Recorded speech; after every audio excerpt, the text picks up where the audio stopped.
A well-regulated militia being necessary to the security of a free state. The right of the people to keep and bear arms shall not be infringed. Welcome to another edition of Bearing Arms, Cam and Company. My name is Cam Edwards. I'm so glad you're with us on the program today. We are, by the way, going to be talking about Joe Biden's roundtable at the White House featuring anti-gun mayors, big city police chiefs, some anti-violence advocates. But honestly, not a lot of new stuff there from Joe Biden yesterday. Just more of the same anti-gun nonsense that we have seen in the past. I tell you, it's enough to make you miss President Trump. A lot of folks do. And I'm coming to you with a special offer that you do not want to miss. Now is your chance to win one of 6 signed photos of President Trump. These were hand-signed by President Trump, and soon one could be hanging up in your house. When President Trump signed these photos, you want to make sure that all of his supporters have the chance to receive one. Now's your chance. All you have to do is text CAM to 55404 today for your chance to win a beautiful photo of President Trump and First Lady Melania Trump, hand-signed by President Trump himself. Again, just text CAM to 55404 right now. And when you do so, you'll get exclusive double entry activated for a limited time. Again, text CAM, C-A-M, to 55404 to have your name entered twice to win a hand-signed Trump photo. You don't want to miss this. Contest ends soon. Paid for by the National Republican Senatorial Committee. So Joe Biden, again, at the White House yesterday, talking guns, talking crime, and, it was just more of the same, unfortunately, for all of us, for gun owners, for Second Amendment advocates, and frankly, for people who live in high-crime neighborhoods who desperately need some help, and they don't need the empty rhetoric that we're hearing from President Biden and his anti-gun allies. Now, the big takeaway from this yesterday, besides, the photo op, is that Biden's basically saying, look, it's going to be up to you, cities, to address violent crime. We're going to throw money at the problem at the federal level, but, it's basically up to you and your efforts, which is, by the way, completely contrary to what we've been hearing from the Biden administration for the past several months, that, these localities can't do it on their own. That's why we need federal gun control legislation. But as you well know, federal gun control legislation right now is bottled up in Congress, as is the confirmation of one David Chipman as the permanent director of the Bureau of Alcohol, Tobacco, Firearms, and Explosives. That's right. The ATF agent turned gun control activist has not had a vote in the full Senate. The Senate Judiciary Committee deadlocking on Chipman's nomination 11-11.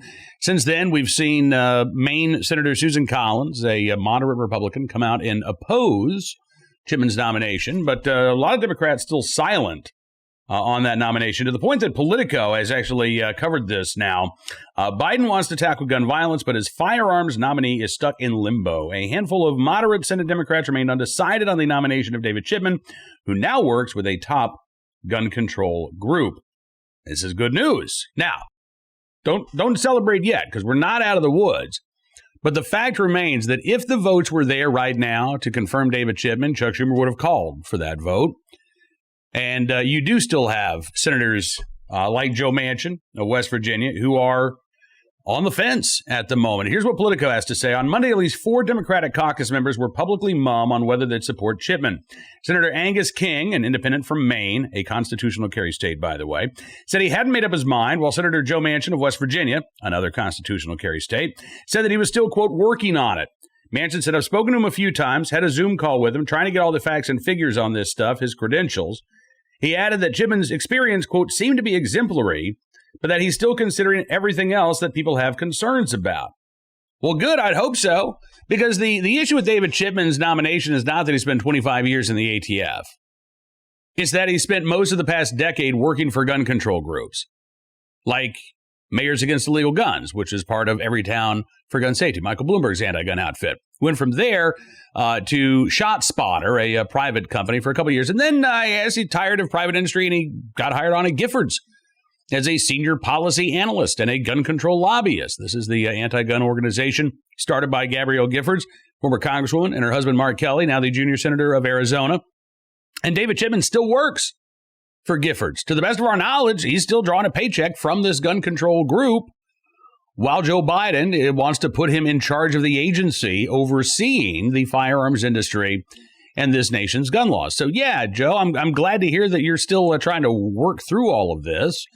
I would suggest that you listen to your constituents in West Virginia who are adamantly opposed to putting a gun control activist, an anti-gun ideologue, in charge of the ATF. This is such a politicized nomination that it is causing some heartburn for some red state Democrats, not just Manchin, but John Tester as well. He says he's still analyzing Chipman's nomination, but noted he's not, quote, feeling the urgency because I don't know when he's scheduled to get a vote. And Senator Maggie Hassan of New Hampshire, who's up for re-election next year, hasn't made an announcement on the nominee, but is planning to meet with him before she does. So, again, if the votes were there right now, Schumer would have called for a vote. Now you got John Tester saying, yeah, I'm still undecided, but I'm not really feeling the sense of urgency. Well, I don't know when it's coming up for a vote. Well, that tells me that the votes aren't there right now. And frankly, the closer we get to the midterms, the better this is in terms of being able to defeat Chipman's nomination. Because this is going to cause considerable heartburn, as it should, for any red state Democrat voting to confirm Chipman to his post. Politico goes on to say that Chipman's nomination deadlocked in the Senate Judiciary Committee at the end of June, but can still advance to the Senate floor if the chamber votes to discharge him. Senate Majority Leader Chuck Schumer, who on Sunday raised questions about the National Rifle Association spending on ads related to the Chipman nomination, has yet to schedule that floor vote. Senate Majority Whip Dick Durbin of Illinois says, quote, Chuck's got to make that decision. Durbin says he's planning to sit down with a handful of fellow Democrats soon to discuss Chipman. Quote, we're talking to moderate Democrats, and the response is good, but we aren't assuming anything. We'll keep working, he says. Well, that means that gun owners have to keep working too. And congratulations to all of those West Virginia gun owners, all of those Arizona gun owners, all of those Montana gun owners, New Hampshire gun owners, Maine gun owners, who are flooding their senator's office with emails and phone calls reminding them that now is not the time to put a committed anti-gun activist in charge of the ATF. We need to be focused like a laser, quite frankly, on violent criminals. David Chipman won't do that. David Chipman wants to try to turn legal gun owners into nonviolent criminals by making it illegal to possess AR-15s. Look at what the ATF is doing right now when it comes to AR-style pistols.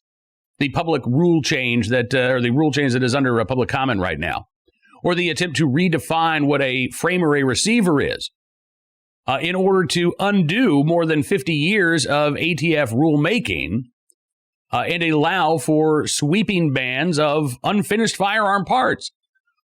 The Biden administration has already decided that the best way to address violent crime, or at least the best way to publicly say that they are addressing violent crime, is to go after legal gun owners, responsible gun owners, the 100 million Americans lawfully exercising their right to keep and bear arms. And David Chipman is part of that strategy. Now, listen, I've got my concerns on several levels about this. I believe that many of the efforts of David Chipman would be unconstitutional, just as many of the efforts of the Biden administration are unconstitutional. But even if you don't care about the Second Amendment, you should care about violent crime. And the way to reduce violent crime is not by targeting the 100 million Americans who are lawfully exercising the right to keep and bear arms. It's by targeting, let's say, 100,000 Americans who are violating the laws of our land.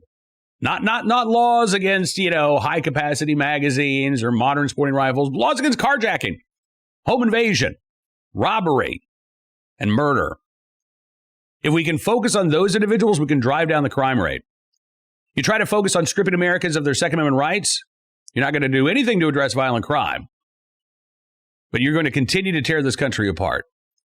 This is a bad nomination on the part of the Biden administration. It should be rejected. Frankly, it should be rejected by a bipartisan group of senators. And so if you are a gun owner in West Virginia, Maine, Arizona, Montana, frankly, any other state of the union, it is incumbent on you to continue to remain in contact with your senators. Continue to voice your opposition. Continue to remind them that you will remember their vote and that their vote will have consequences the next time they're up for re-election. Their vote for David Chipman ensures your vote against them. If, on the other hand, they recognize that David Chipman is far too much of an anti-gun extremist to be placed in charge of the ATF, you'll remember that too. And who knows? Maybe when they're up for re-election, you'll actually cast your vote for a Democrat. I mean, stranger things have happened. All right, let's turn our attention now to today's Armed Citizen story, our good deed of the day, and our recidivist report. We're going to start there. Although I got to tell you, this is just, yeah. Our Armed Citizen story actually has a bit of a recidivist report to it as well. But let's just start with our recidivist report. New details emerge after a man is shot and killed by his mother's boyfriend, records show. This was from Memphis, Tennessee. Fox 13 in Memphis. Michael Robinson, age 31, has been charged with first-degree murder, as well as convicted felon in possession of a firearm. Officers responded to the 800 block of Randall Street about 2:30 Monday morning on reports of a shooting. Man was found in the driveway suffering from a gunshot wound to the chest. He was pronounced dead at the scene. The victim, identified as Zaccoon Harris by his mother, Consuela Harris. She said that her son and Robinson, who's her boyfriend, got into an argument that escalated when Robinson went out to his car, grabbed a shotgun, and then shot her son in the chest. Robinson was arrested, waived his Miranda rights, gave a statement that was captured by a body camera of shooting the victim. Now, here's the thing. Fox 13 in Memphis reports that Robinson pleaded guilty back on May the 5th to a previous charge of aggravated assault. That's a felony. He got a sentence of 5 years probation in May of this year. 2 months ago, this guy had the opportunity. 2 months ago, prosecutors had the opportunity to put this guy behind bars. And instead, they gave him a plea deal. And he walked away. And here we are, just a matter of weeks later. Now he's facing another felony charge. This time not aggravated assault. This time first-degree murder. Tell me again how putting more gun control laws on the books are going to help when we've got violent felons like Mr. Robinson here who are getting a slap on the wrist in the court system and then sent on their way.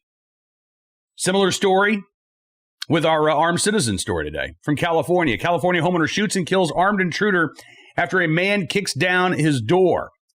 This was in Fairfield, California.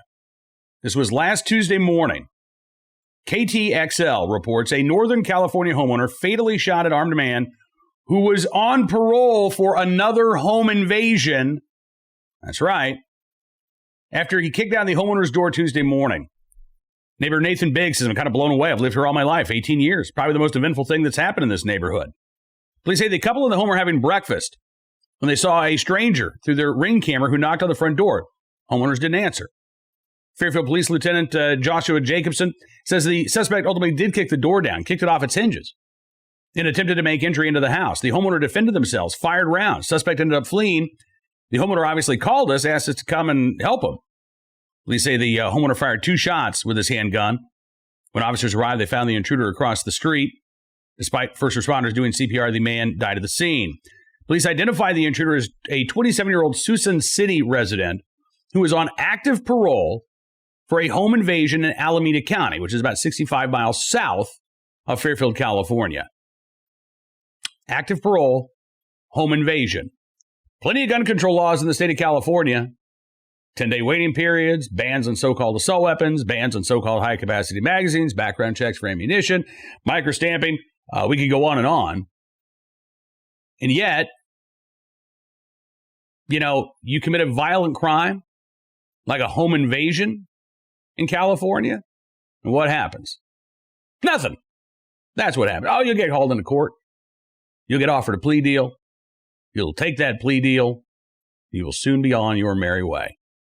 Enough of the talk about restricting the rights of American citizens in the name of public safety when our criminal justice system is letting violent felons back out on the streets without serving any time for their crimes. Finally today, our good deed of the day. A officer in Richmond, Kentucky, in the right place, at the right time, willing and able to do the right thing, and actually helped save a home. This, according to the Richmond Register newspaper, it was a car fire in the driveway of a home. Corey Lewis, public information officer for the Richmond Fire Department, says a fast action by a neighbor who is also a member of the Richmond Police Department helped make damage to the home as minimal as possible. Lewis said the officer was leaving his home to return to work when he saw the flames and radio dispatch for assistance. The officer then heard a loud pop and went outside to find his neighbor's truck engulfed in flames. Lewis said firefighters arrived 4 minutes later with 3 engines, a ladder, and a rescue team. He said that call expedited us being there, limited the amount of damage that the home sustained. He said with the fire in the wind direction in the next few minutes, fire would have extended inside of the home. When first responders arrived, they couldn't make contact with anybody inside the building. Fearing that somebody might be able to be unable to escape, they made forced entry into the home. Did find out that nobody was there inside. Truck in the driveway got heavy damage from the smoke and flames, but only minor damage done to the garage. And again, the home was saved thanks to the quick thinking of that Richmond, Kentucky police officer at home for a lunch break, but in the right place at the right time and willing and able to do the right thing. Now, that's going to do it for this edition of Bearing Arms Cam and Company. I want to thank you for being a part of the program. As always, don't forget, you can subscribe to Bearing Arms, become a VIP member. That way you're going to get exclusive analysis, commentary, and more. All you got to do, go to bearingarms.com/subscribe. Use the promo code GUNS, and you get 25% off of your VIP membership. We certainly do appreciate your support. It does allow us to do programs like this each and every day. So thank you very much for being a VIP subscriber. We'll be back tomorrow with more of the latest Second Amendment news and information from all across the nation. But in the meantime, be well, be safe, and be free.